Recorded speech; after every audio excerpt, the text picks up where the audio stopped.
You want me to put that on my Tudor?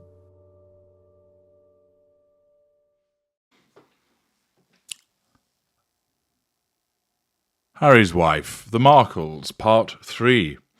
Yes, I am H.G. Tudor, and I am continuing to examine and analyse the interview that was given by Thomas Markle Senior, Thomas Markle Junior, and Samantha Markle to Australian Channel 7, enabling you to understand what actually was said, but more importantly, what all of this means vis-à-vis Harry's wife.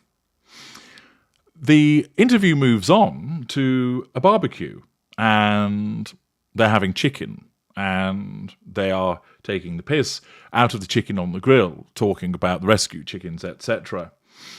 Tom Jr. remarks, when she spoke, Harry's wife, about rescue chickens, I thought, what? I choked because I'd never heard of them. Have you? Thomas Senior also comments, whilst they're having the barbecue, one thing that he was proud of is that he never played naked pool and that he's never dressed like Hitler. And also commented that he'd never frozen his penis, and if he had, he wouldn't share the detail. Sam, again, being the most astute of the three, comments that, of course, somebody who purportedly wants privacy does not talk about their todger. They then move on to the question of Doria, and it's commented that the only person that Harry's wife bothers with is Doria. Tom Jr. queries, who would she turn to if something happened with Doria? And after all, she'd thrown all the other family members under the bus. Interestingly, he states that a simple apology would suffice. It wouldn't need to be in public, but for her to apologise in private to them to build bridges. He shows that notwithstanding the way that he's been treated, he remains amenable to there being some form of resolution, that there could be an apology and a finding a way back together again. It's similar, of course, in the way that her father maintains that he wants reconciliation. Interestingly, when the interviewer is talking to Sam, she comments that when you look at what they've done, Harry and Harry's wife, Netflix and Spare, throwing the royal family under the bus, you have to ask, who are the gold diggers? Who are the opportunists? It's the pot calling the kettle black. She's asked about what she thinks about Harry being involved with Harry's wife, and she offers the firm view that meeting Harry has made Harry's wife's behaviour worse. She states that Harry has the personality profile which enables an alleged narcissist. Whether it's his PTSD or his neediness over his mother, the rebellious streak that he has, or his reliance upon substances to avoid accountability, he has enabled her. It's a toxic relationship because they're codependent. That is some insight from Samantha Markle, who has clearly grasped the concept of Harry's wife being a narcissist, although it's unclear if she fully understands everything that comes with that. If you're listening, Samantha, I'd encourage you to continue to do so and access my extensive back catalogue to bring understanding to you and your father and brother. But she shows an incisive insight into what it is that Harry's wife is, and also how Harry's behaviour has enabled her half-sister. She recognises the codependent dynamic, namely Harry is addicted to Harry's wife, and, as you know from my work, that means he's clouded by emotional thinking and he's held in the grip of the manipulations. But furthermore, Harry's wife also has her own sort of codependency because she's addicted to the fuel that Harry provides, and she finds him the easiest to control, and she's dependent upon him to provide her with that fuel, be the easiest person to control, provide those character traits and residual benefits because he's the primary source. Understand, of course, as I've explained in parts passing, that is not going to last forever, and that disengagement beckons for Harry. The interviewer then asks Samantha Markle, would you like to talk to her? She responds again, showing insight into what her half-sister is, by saying, I don't think she would do it without a motive. Correct. I don't think she's capable of empathy, remorse, or shame. Correct. The programme then moves on to Thomas Markle Senior, who explains that it's all a huge disappointment, that he'd love to see his grandchildren, that they're going to have my nose and my eyes, I know that they will do. He says that he would want to ask Harry's wife, how can I fix this? I love you, I love my grandchildren, I'd love to see them. Harry's a nice chap and I'm pleased that he's married you and that I'm open to any kind of conversation. What shines through from the interview, which was interspersed with excerpts from Spare and also from the Shitflix series showing some of the things that Harry's wife was saying, is that the position of the three Markle family members shows differences. There is exasperation and irritation from Thomas Markle Jr., but still the possibility of reconciliation in his mind. It's evident that he doesn't understand what she actually is, and he doesn't understand why she's behaved in the way that she has.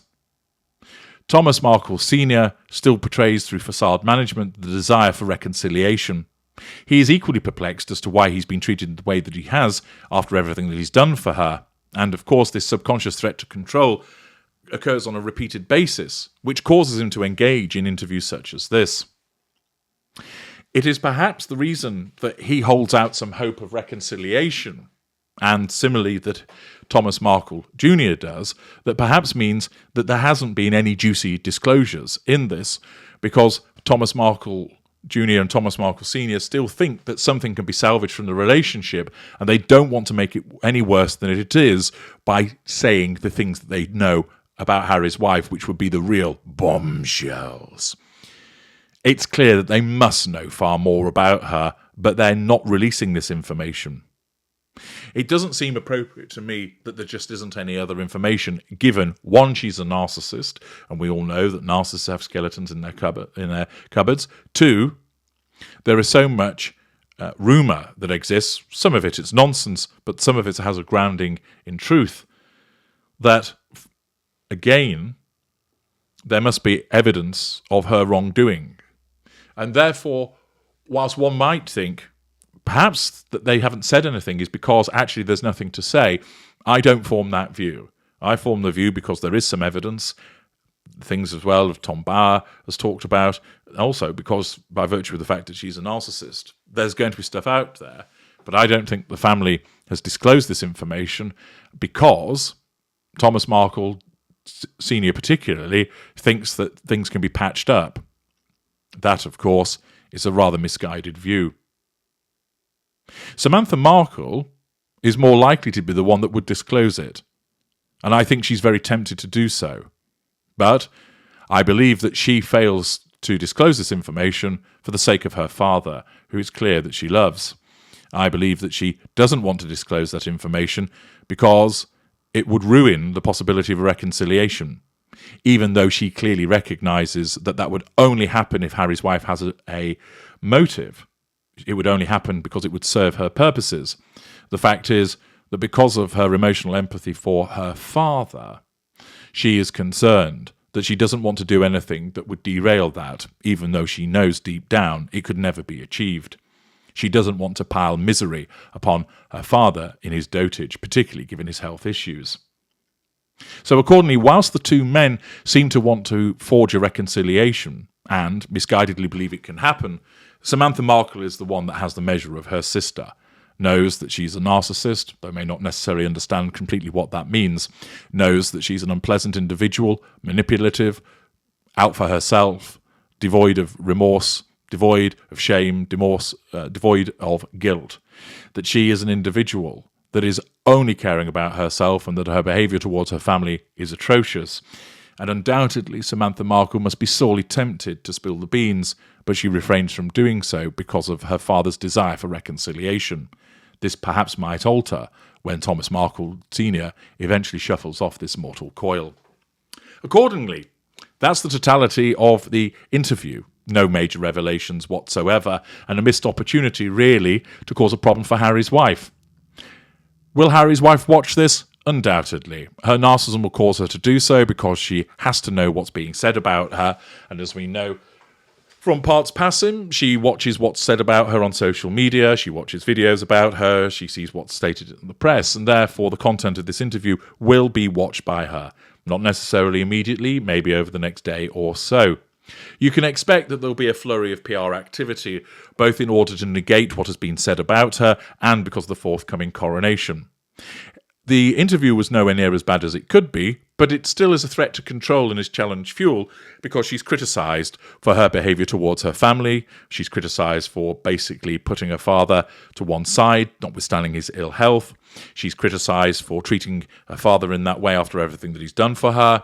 She is called an alleged narcissist. Her behaviours are criticised. So whilst they don't come out with anything that we didn't know before, this will still amount to a threat to Harry's wife, and you can expect she's not going to assert control over them directly. She's going to keep them in a position of disengagement, and instead she'll assert control indirectly through more PR puff pieces and comments about how wonderful she is through the usual supine publications as part of the negation of the threat to control that's posed by this interview and, of course, the forthcoming coronation.